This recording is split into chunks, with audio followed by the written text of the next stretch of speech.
12:30 Wednesdays. Glad you're able to be with us. So a couple of just quick updates and announcements and calendars. Good to see everybody. Hope you had a lovely Thanksgiving. And as the COVID uh, rampages across the continent, I hope you're taking very good care of yourself. This is the time I think it's a good time to sort of hunker down and try to stay home as best as you can. And if you have to go out into the world, be very careful. Wear a mask and stay away from people. Do the best you can do the best you can to stay well.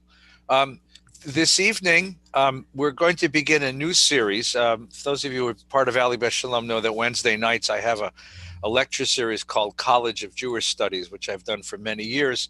But I wanted to do something slightly different because the world is slightly different. So I recruited a dear friend, Rabbi Noah Kushner, who leads an experimental congregation in San Francisco called The Kitchen. And the two of us have done a sort of journey across America and Israel, looking for the people who we think are sort of at the leading edge of reawakening Jewish life in all sorts of ways across the continent and across the world. And that's what this new series is. It'll premiere every Wednesday night at 7 o'clock. Tonight's just an introductory session, just me and Noah. And then we have a series of interviews with some fascinating people. The first one next week will be Dr. Yehuda Kurtzer, who's the head of the Shalom Hartman Institute. And then Rabbi Tamar Elad Applebaum of Israel, of Jerusalem, Professor Malila Hellner of the Hebrew University, and all through a whole long list of some really wonderful teachers and community leaders. Because what we've discovered is that despite the deep pessimism of the demographers and the really pessimistic and sad predictions of the disappearance of Jewish life here in America and across the world, what's happened instead is that there are these remarkable pockets. And now maybe they don't represent the majority, but they certainly represent a phenomenon. There are new communities of prayer, new communities of learning, new communities of social justice, people redefining what it means to be Jewish, and the various ways that families are finding new ways to be Jewish. Yehuda has a wonderful thing that he'll talk about next week, where he talks about institutions, ideology, and identity.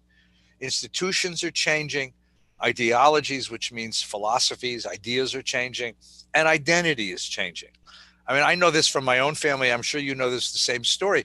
My wife has a nephew, he's Jewish. He's born Jewish. He had a bar mitzvah at one point in his life, but has never truly, as it were, identified or practiced Jewish life. And he married a very wonderful woman from a Thai background. She's first generation. Her parents are immigrants from Thailand. She's a Thai girl. And she, when they were living here in LA, would come to my mother-in-law's home for his grandmother's home for holidays and Shabbat. They moved across the country to a community on the East Coast where he found work. And every Friday night, my Thai niece bakes challah with her two daughters. And because she bakes challah, and they decided to send the kids to a Jewish nursery school. So the kids come home and the kids want to make Shabbat. So now she lights Shabbos candles, and she forced my nephew to learn how to make Kiddush. And all of this is being instigated by a woman who halachically is not Jewish, and culturally identifies as a Thai American, but has fallen in love with the Shabbos table, just fallen in love with it. Now, identity has changed like that all across the country. And the communities of prayer that we never could have imagined existing, communities of learning, communities of social justice, where we want to investigate this. So our Wednesday night series will feature these wonderful people, interviews with Noah and me, interviewing these wonderful people, and trying to get a sense of what this new Jewish landscape is going to look like. And COVID, we believe, has not, as it were, imposed new standards on Jewish life. It's just accelerated the changes that were already happening. I mean, certainly making COVID Shabbat has changed things, but it's accelerated the change in institutions, accelerated the change in ideologies, and accelerated the change in identity.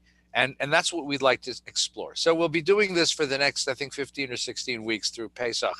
And then we'll take a break, and we may come back next year with season 2. We'll see how this season goes. And that's the plan for the Wednesday night lecture series. So I hope you'll all join us. It's on Facebook. It's on YouTube. You can find it on the VBS website. The Forward newspaper, which is a leading Jewish newspaper in the country, is one of our sponsors. And if you look on the Forward, there's a little article by Noah and me called The New Jewish Life Awakening.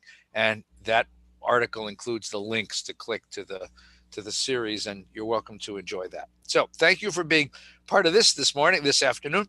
We've been learning the book of Psalms, and we've been showing the different kinds of Psalms that are collected in the 150 Psalms. And today, what I'd like to look at is 2 Psalms, which I think I would call ethical Psalms. Psalms which talk about the kind of people we ought to be. Now, the book of Psalms is not itself that kind of book. The book of Psalms is a book of reverence, of worship. It is a book of devotion. It is a book which reflects upon the emotional experience of coming close to God, the religious experience. It's a book of religious imagination. But scattered through the book of Psalms are statements, and in several Psalms in particular, that we could call ethical Psalms. I found online that there's an author who's put out a book called Psalms as Torah. I mean, that is Psalms which teach us the way to live a life. And I'd like to share those today because I think that they are exceedingly interesting in the image that they present us with the way that the psalmist or the book of Psalms would have us live. So these 2 Psalms I want to do today, Psalm 15 and Psalm 37. 37 is very long. We'll see if we get through some of it. Psalm 15 is a very important psalm. It's recited frequently at funerals, and you'll see why in just a minute, because it talks about the righteous way of life. And it ends with the promise of a reward, that the reward for the righteous way of life is the one who acts this way shall never be removed. And here's the psalm, Mizmor LeDavid, a psalm of David, Lord. And so the whole thing is addressed to God. Who may live in your tent? Who may dwell upon your holy mountain? Now, what does it mean to live in God's tent, to live in God's presence? And holy mountain is to ascend to God's sanctity. But more than that, I think it's hinting at more than simply to be in the presence of God. God who is eternal, the Lord is eternal, to say who may live in your tent and dwell upon your holy mountain is, where is eternity to be found? What is the source of eternity? And that's the question. How does one have to live to achieve a certain eternity? Now, the Bible doesn't know from an afterlife. The Bible isn't involved in an afterlife. The Bible, you live your life, and when you're finished, you're done, and you go to a place called Sheol, which I always like to think is your dentist's waiting room. It's sort of just a sort of neutral place where they have old magazines and music playing, and you sit on a comfortable couch for eternity. The Bible doesn't know from heaven rewards, and the Bible doesn't know from hell. The Bible doesn't have a sense that anything that comes after life is significant. What's significant is the life that you lead now. So the notion of eternity is not a notion of how do I live forever. Nobody lives forever. The notion of eternity is how do I achieve a sacred life in the life that I'm given. How do I live my days to the fullest? And here he gives an ethical answer to the question. One who lives without blame, who does what is right, and in his heart acknowledges the truth. Now, that's a triplet, you see. Lives without blame, which is an outward thing. I mean, in other words, I live in such a way that nobody points at me and says, you did me wrong. Does what is right, that's an inward thing. And in his heart, that's a truly inward thing, keeps the truth. So you go from outward to inward. Whose tongue is not given to evil, who never does a harm to a fellow, or casts reproach upon a neighbor. So now we're going to go from me outward again. So my tongue is not given to evil. So I'm not speaking evil words. Who doesn't do harm. I don't act in such a way as to damage other people. or I cast reproach. I try to destroy a neighbor using my actions or my words. So the first verse goes from outward to inward, and the second verse goes from inward to outward. For this one, for him, an evil man is abhorrent, but he honors those who fear the Lord. I think I mentioned this last time. To fear the Lord, Yirat Adonai, is a phrase that is used in the Bible in a very specific way. That refers to conscience. It refers to common decency. It refers to a standard of behavior which didn't have to be revealed by God to Israel or anybody, because all good people know this. I'll tell you where you find the phrase. I traced this because I was interested in my research on Rabbi Schulweis's life and career. Because Rabbi Schulweis used to say to me, there's no word for conscience in Hebrew. And he proposed to me once that Yirat Adonai, or Yirat Elohim, is that phrase. So I went and looked it up. And sure enough, if you look in the Torah, for the places where Yirat Elohim or Yirat Adonai occur, here's what you find. That phrase of Yirah, which means fear or reverence, occurs whenever Jews encounter non-Jews in a moral confrontation. In a moral confrontation. So there's three stories in the patriarchal narratives where the patriarch, twice with Abraham, once with Isaac, passes off his wife as his sister. Once he does it with Pharaoh, once he does it with Abimelech, and then Isaac does it again with Abimelech. Bad family. When Abraham passes off his wife as his sister, Abimelech gets a dream. He's the king of the Philistines. He gets a dream that says, don't touch this woman. This woman is another man's wife. So in the morning, he runs out to Abraham and he says, is this woman your wife or your sister? And Abraham confesses that she's his wife, even though he passed her off as the sister. And Abimelech said, why did you do this? We could have committed a sin. And Abraham's answer is, I didn't know if there was any Yirat Elohim in this place. I didn't know if anybody had ethical standards in this place. I didn't know if this was a place of common decency. And he's talking to a non-Jew. So we're not talking about revealed ethics. We're not talking about the morality that God teaches us in Torah. We're talking about a common standard of decency that all people accept. And one of the common standards of decency that all people accept, well, on the whole, except for people on television, is that you don't touch another person's wife, another person's spouse. That's just immoral. All right, a second example, the same idea. When Joseph is masquerading as the prime minister of Egypt and tormenting his brothers, right? The brothers say, well, we didn't know that you were going to treat us this way. And he says, what? You didn't think there was any Yira in this place? I mean, he says, you didn't think that we Egyptians, speaking for the Egyptians, because they don't know it's Joseph, have any of this standard. So it occurs over and over again in the Bible. There's another couple of examples. Another great example is in the Kedoshim, in the Holiness Code, when it talks about revering elders. Stand up for your elders. Lifnei seva takum. Before an elderly one, you rise up. And it says, because that's Yira. Because that's not a moral standard that comes from Mount Sinai. That's a moral standard that all morally sensitive human beings have. He calls it common decency. Common decency. And then the other phrase, which is the one we have here, which is Yirat, not Yirat Adonai, but Yirat Elohim. That phrase, Yirat Elohim, Yirat Elohim is common decency. Yirat Adonai, which is the phrase here, refers to the higher moral standard. If Yirat Elohim is the floor, this is the ceiling. To reach up. But so the man of the Psalm, who lives in God's tent and dwells with God, and who is never to be removed, in other words, eternity, is given to the one who honors those who fear God, who live with conscience. He stands by his oath even to his own hurt. That is, he makes a promise, he keeps his promise, he keeps his contract. His word is his bond, we would say. And never lends money at interest. This was a big bugaboo for the Bible. The idea that you lend money at interest, particularly to the poor. Particularly to the poor. that you would take advantage of the fact that someone is poor and help them, but only on condition that they pay you back more than you offered to help. This was something the Bible found obnoxious. Or accept a bribe against the innocent. So these are money related. These three items are money related. This one shall never be removed. So let's go over it really one more time. It begins and ends with this notion of who achieves eternity, who lives on God's mountain, and who dwells with God.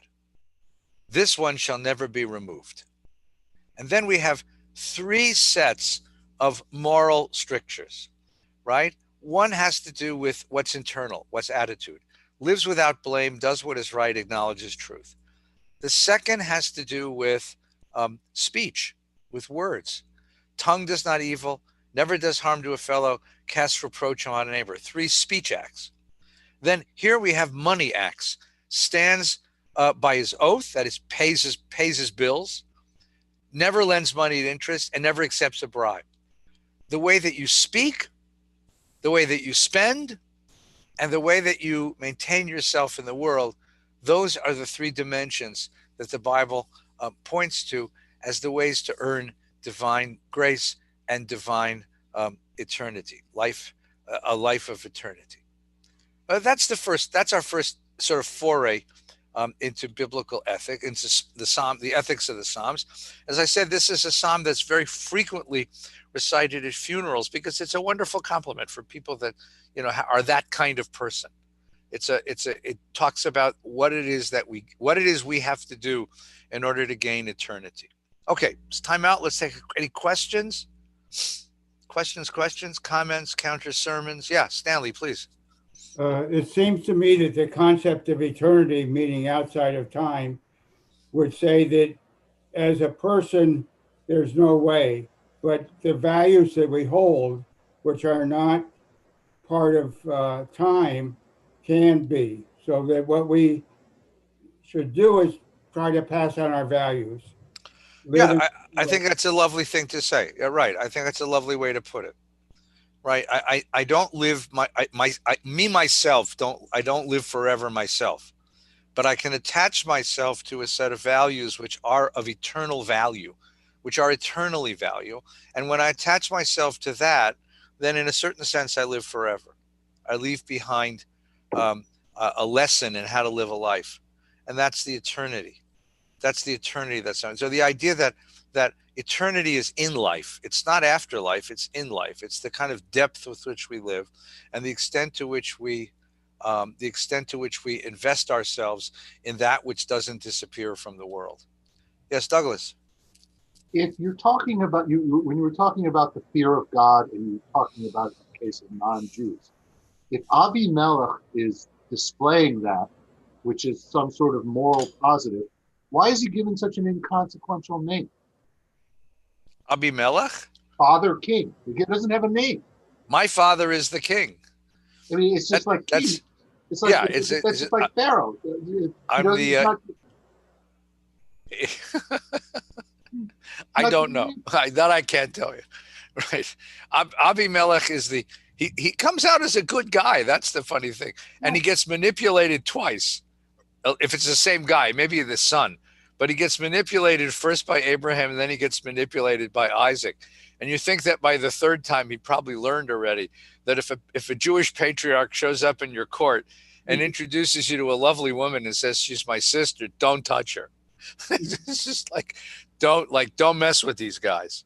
But he did right by them, right? I mean, he did right by them. And so there's a long tradition of interpreting these stories, about why these stories are there. But what's so interesting about the stories, and this is off our topic, but we can relate it to it anyway, is that you have a contrast in the book of Genesis between God's promise of protection to the patriarchs and their own insecurities, right? I mean, no sooner does God tell Abraham that he will protect him, he will make him great, he will have many children, he will have everything that a man desires, that the first time he has to go into the world, the first thing he does is pass off his wife as his sister. Now, if you really believe that God was going to protect you, you wouldn't have to do that. But he passes her off as his sister, and he says, because they'll see you, they'll want you, they'll kill me. Now, what happened to that promise of divine protection? So the contrast between divine promises and human insecurity, I think, is what those stories are really about. And it is a sort of note of it's a humanness. It's a sort of note of humility, actually, that, you know, instead of taking the promise of like seriously, you know, the patriarchs are acting this way.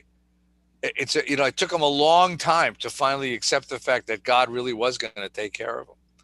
But you're right. In this case, Abimelech comes off as a very good guy, you know, because both times he understands the circumstance that he's in, and he doesn't exploit the circumstance. He does the right thing. And yet he doesn't have a name.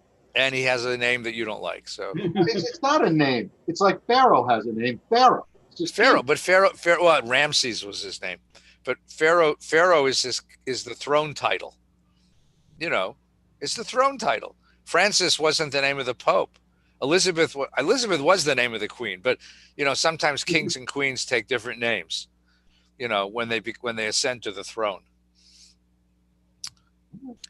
David. So for me, one of the fundamental problems of all spiritual teachings is that they are unattainable, consistently unattainable. And so in our religious practice, we have the High Holy Days to sort of wipe the slate clean each year. Yeah. But I just wanted to, you know, have you comment on that, whatever you, I know a long time ago, I remember you saying the wonderful thing about the Jewish Bible is everybody's imperfect. They're just real people. And they make a lot of mistakes. And so we're not looking, but anyway, I don't want to go there, but the challenge of taking this poem or whatever is a direction that we should go in, and how to deal with that kind of bar that's set so very high.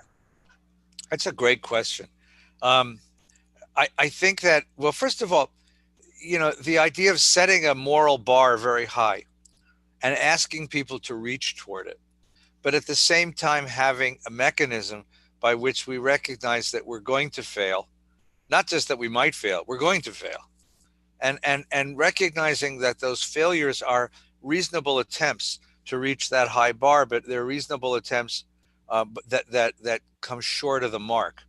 I mean, the word in Hebrew for sin is chet. There's 3 words in Hebrew for sin: chet, pesha, and avera, right? Chet it comes from archery. It's missing the mark, which I think is a lovely idea.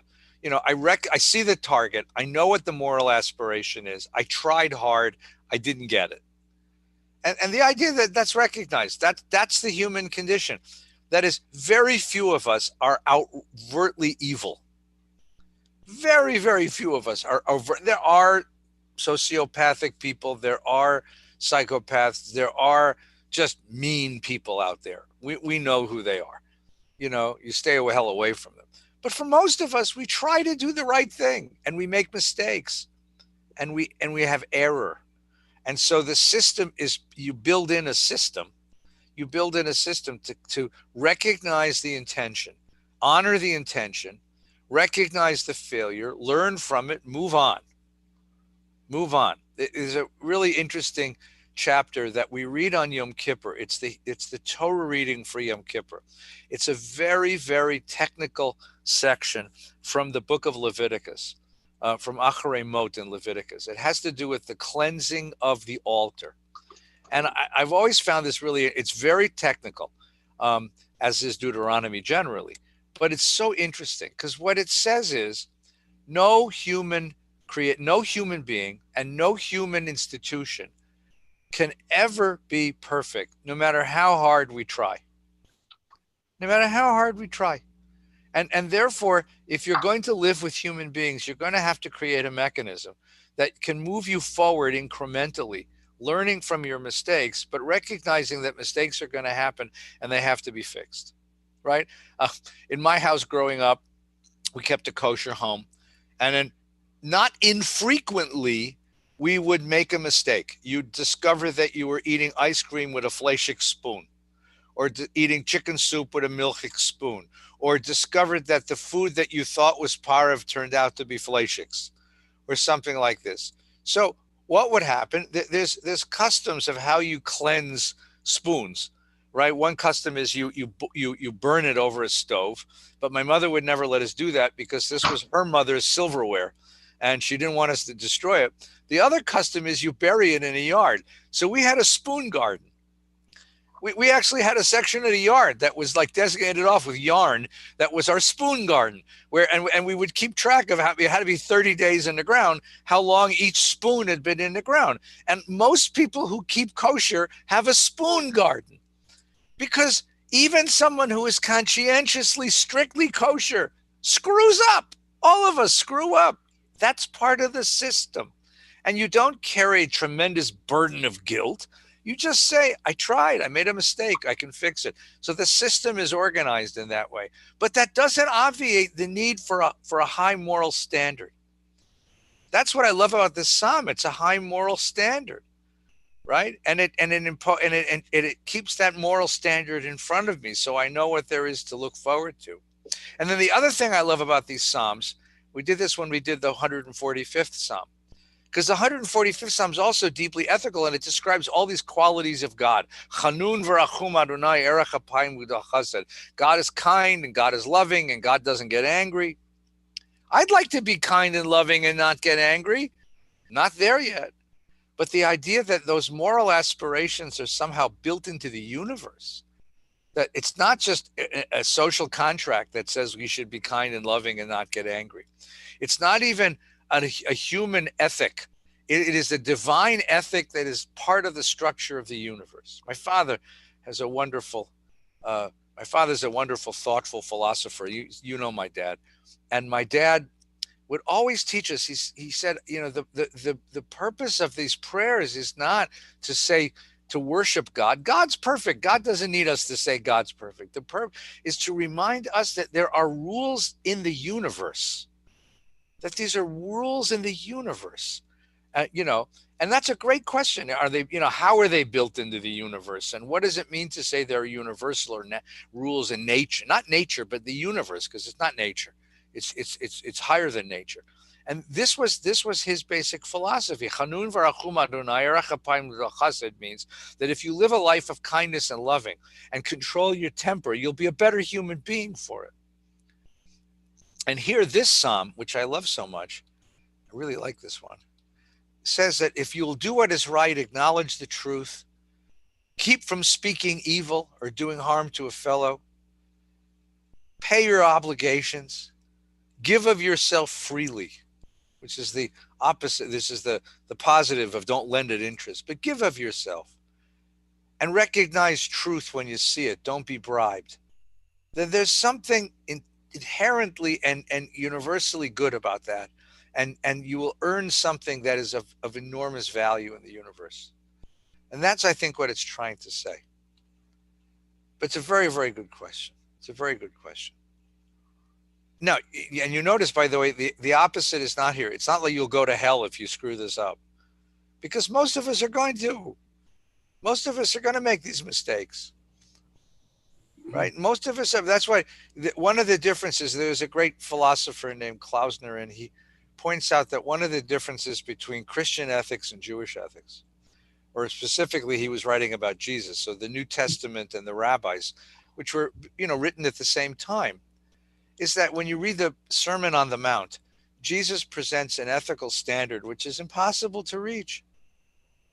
Just impossible to reach. When he says, I've heard it said that you will, you've heard it said that if you commit adultery, you'll, you're liable for death. But I'm telling you that if a man looks at a woman lustfully, that he's already committed adultery in his heart.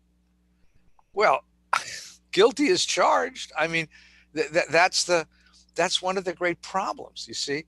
So the rabbi said, no, yes, our aspiration is to see in each other the souls that God has placed in us, so that when I see a woman, I don't see her physical beauty, I see the beauty of her soul.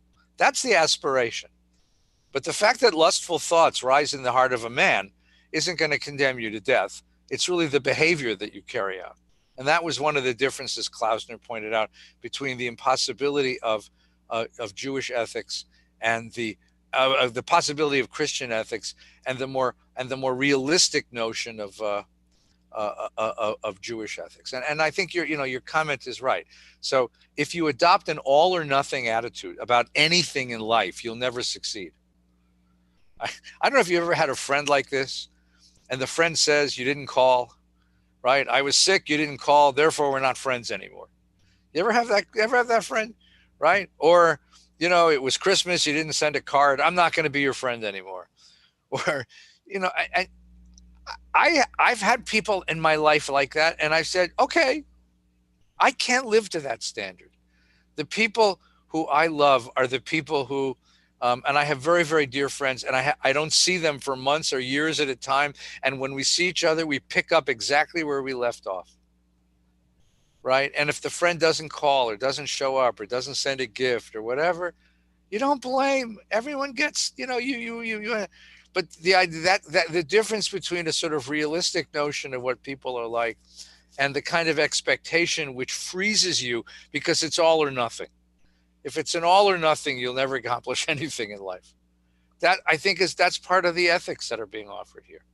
Or let's take a look at another one. Unless anyone has another comment, let's take a look at another one. So I love this next Psalm. This is Psalm, I divided it for you. This is Psalm 37. Okay, the long Psalm. It's actually an acrostic. It actually goes by the Aleph Bet. Okay, so of David, le David. And this is going to take up a different issue. This is going to take up an issue of how it is that I walk the world and I see the consequences of ethical behavior. And what I want to see is that righteous people are rewarded and evil people are punished. That's what we all want to see. The guy who cuts me off in traffic or else zooms by me at 100 miles an hour on a crowded freeway, I want to believe that there's a highway patrolman waiting on the corner who's going to zap that guy. But you know something? Not all the time. And sometimes evil people get away with an awful lot of evil. And you stop and you say to yourself, but if that's what happens to an evil person, why be good? Why make the sacrifices to be good? Why be good? Right? So here's the Psalm. Do not be vexed by evil men. Do not envy wrongdoers, right? Envy wrongdoers, right? For they soon wither like grass, like green grass, they fade away. At the moment you see the guy and he's prospering, there was a book once called The Inner City Mother Goose. It was a parody on Mother Goose tales for the ghetto. And it began with the phrase, there once was a crooked man, and he did very well. At this moment, he's doing well. But that's because you have to add time. You have to add time to the equation. Because over time, says the psalmist, they're going to wither, they're going to fade. Trust in the Lord and do good. Abide in the land and remain loyal. Seek the favor of the Lord, and he will grant you the desires of your heart. So look at these 4 lines, right? Do not be vexed by evil men. Do not envy wrongdoers. Okay? For this is what's going to happen to them. But rather, and here's the opposite idea, trust in God and do what's right. Abide in the land and remain loyal. Stick to it. Seek the favor of God, and he will grant you the desires of your heart. Right? Direct your trust to the Lord, trust in him, and he will act. He will cause your vindication to shine forth like the light, the justice of your case like the noonday sun. The recompense will come. Reward, punishment, they will come. Reimbursement will come. At the very moment, what you see is the evil doing well, but give it time. Give it time. And one of the great questions, which you guys ask me all the time, which is so great, is this true? Is it true? And this, again, it's my father's wonderful question. Are there rules in the universe such that if you violate them at some point or another, you get what's coming to you? Is there karma, as it were? He will cause your vindication to shine forth like the light, the justice of your case like the noonday sun. Be patient and wait for the Lord. Do not be vexed by the prospering man who carries out his schemes. Give up anger. That's an interesting phrase, by the way, for a psalm. Don't be pissed off. Give up anger. Abandon fury. Don't be vexed. Vexed is, troubled by this. It can only do harm. For evil men will be cut off, but those who look to the Lord shall inherit the land. So Jesus's line is, blessed are the meek, right? A little longer, and there will be no wicked man. And you will look at where he was, he will be gone. The lowly shall inherit the land or the earth and delight in abundant well-being. So he's dealing with this problem that all of us have. When we look in the world and we see people who cheat and lie and steal and hurt and destroy, and they seem to do well. They said, when I was in junior high, remember junior high? Junior high was like hell for me. Because I was every kid that, I was this fat, unpopular kid with zits. And all I could do algebra. That's what I could do. And everyone was developing, and everyone develops in weird ways when you're in junior high. And what used to vex me, what used to drive me nuts was that the bad boys were the most popular ones. The bad boys, the tough boys. And us good boys got nowhere with girls. That was my junior high school. That was my junior high school agony, right? And no matter how hard I wanted to, I could never be a bad boy because I was just, congenitally a good boy, because I was taught in a Jewish home to respect women and take care and use nice words and not swear and not spit and not smoke and all, and I didn't look good in leathered pants, but and then when I got to high school, it was the guys with the motorcycles and the tough guys. They seemed to be the popular ones, and the boys who got, who took. I was in debate club. I couldn't go out for a sport, and I couldn't pass auto shop. I took debate club and chemistry, and and I was at a and bad boys did well and good boys did badly. And I remember we had to take one industrial arts class in high school to fulfill a breadth requirement. And I took bookkeeping, which ended up, it ended up actually helping me because, as a rabbi in a synagogue, I have to work on a budget. So I learned credits and debits. I learned the whole language of accounting in this bookkeeping class. But this bookkeeping class was 25 women, 25 young women, 25 girls, and me and another boy, two of the nerdiest looking boys you ever saw in your life. And the girls, we became really close because the girls would confide in me and they would ask me questions because they saw that I was the kind of boy you could tell your secrets to, who would keep your secrets and give you good advice. And besides, I knew accounting. I was good at maths. I got it very quickly. And their boyfriends were all these tough guys who wore leather pants and couldn't add 2 and 2, right? But this was this is the agony of the good person who looks in the world and says, for what have I been good? Where are the rewards of my righteousness, and where are the punishments for overt evil? And the Bible comes along and says, they'll come. Give it time. Give it time. I have to say, by the way, that now that I am where I am in my life, and I see some of the boys from my high school and the jobs they have and the jobs I have, the Bible might have been right, actually. The Bible might have actually been right. But this question of, if you wait on the Lord, wait on God, then and what you need is going to come through. That's a very interesting ethic. Let's go down to the next section of the Psalm now, right? The wicked man schemes against the righteous and gnashes his teeth at him. and the Lord laughs at him, for he knows that his day will come. So the Bible's notion is that evil behavior is inherently self-destructive, and that someday it will undo itself. It ends up being crushed.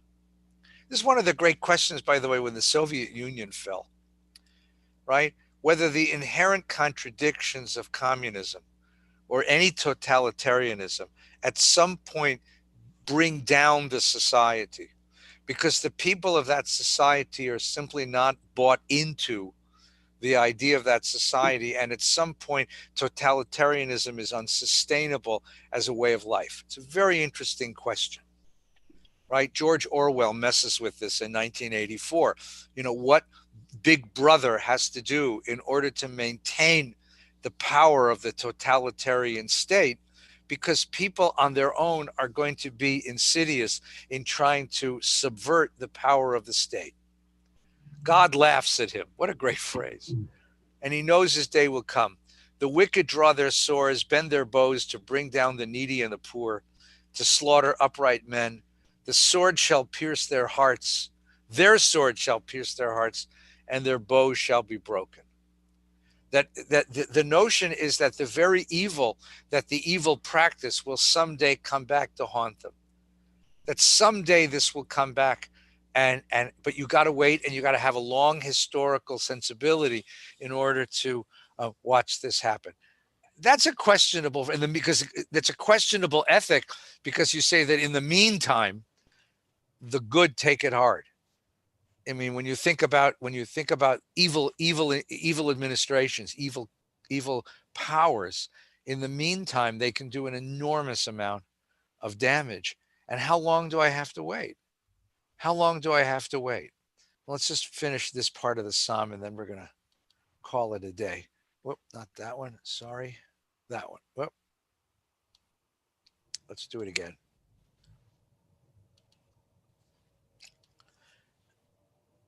Better the little the righteous man has than the great abundance of the wicked. That's a really interesting idea. Would you rather live in I don't know, pick a neighborhood, Reseda, but know that you were righteous, or Beverly Hills and know you were a crook? That's the question. Why is it better? For the arms of the wicked shall be broken, but the Lord is the support of the righteous. The Lord is concerned for the needs of the blameless. Their portion lasts forever. In famine they shall eat their fill, but the wicked shall perish. The enemies of the Lord shall be consumed like meadow grass consumed in smoke. This is a metaphor which the Bible uses frequently. The meadow grass, you have a grass field, and a brush fire comes and consumes it. So you see this mighty field full of grass, but it just takes one spark and the whole thing goes up in smoke. And the line I want to get to is this line, which has become part of our Birkat Hamazon. Nar hayiti v'gam zakanti v'lo ra'iti tzadik ne'azav. I have been old and now I've been young and now I'm old, and I've never seen a righteous person go abandoned, or his children seeking bread. Zaro mevakesh lachem. He is always jet and lends, and his children are blessed. His children are blessed. So the famous story about that line is it occurs at the end of Birkat Hamazon. And it's sung with some gusto. Nar hayiti gam zakanti. And it was being sung one afternoon in the cafeteria, the cafeteria at the Jewish Theological Seminary. And Mordechai Kaplan was there, the great philosopher. And the story is that he slammed his hand on the desk and made everyone startle and stopped and said, "Do you believe that? Do you believe that? Nar hayiti gam zakanti. I was young and now I'm old, and I've never seen a righteous man go without, and I've never seen his children beg for bread. If you don't believe it," said Kaplan, "don't do it. Don't say it." And then the story at JTS, at my seminary, was that the next night, the students gathered and they got to that line, and there was some trepidation about whether they should say the line because Kaplan was still there. And Simon Greenberg, who was his counterpart, stood up and said, "I believe that, because if I had seen Nar haiti gam zakanti velo ra'iti tzadik nazav. If I would see a righteous man abandoned or his children seeking bread, I would feed him. That's an invitation to ethical action. It's an invitation to respond to the evil of the world. That it's not simply a statement that God out of heaven will respond to him, but it's an invitation to all of us who cherish ethics to make the world right, to bring that day that the psalm is predicting when evil and good will be reconciled and things will be rewarded. That was Simon Greenberg's answer. And then the story is like the next night, the students got to the line and they didn't know what to say. They didn't know whether to ignore it because of Kaplan, to recite it because of Greenberg. And then the story was that Heschel got up. And Heschel said, it's not talking about bread like bread. It's talking about a deeper kind of bread, because man doesn't live by bread alone. And that the righteous receive sustenance, but in a different way than physical sustenance. And then the students felt okay saying the prayer. So this is it raises, if nothing else, this psalm raises such an interesting question. Is the world set up in such a way that good behavior gets rewarded eventually and evil undoes itself? Or is that simply a fantasy of righteous people? Is that just a fantasy? Frederick Nietzsche was the great German philosopher who said that the Bible is a conspiracy of the weak against the strong. And you can see how this psalm would make him feel that way, because what it does in a certain way is enforce a certain passivity. I'm just going to wait for God to make things right. Greenberg's idea, of course, was no, it's an invitation to stand up and make the world the way it ought to be. Heschel's idea was to see that the rewards you get out of the righteous behavior you bring in the world are not physical rewards, they're not tangible rewards, they're rewards that work in a very different way. Let's stop there. Any last questions before we conclude? Yes, Stanley. Stan. Yes. I have a more general question.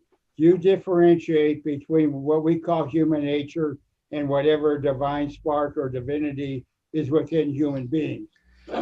So that, we say, all people are like this, or what? Right. Well, so that was, Rabbi Schulweiss's ethics. Rabbi Schulweiss's theology begins with the notion of the God within, that the voice of conscience is the voice of revelation, which would let you read this in a very different way.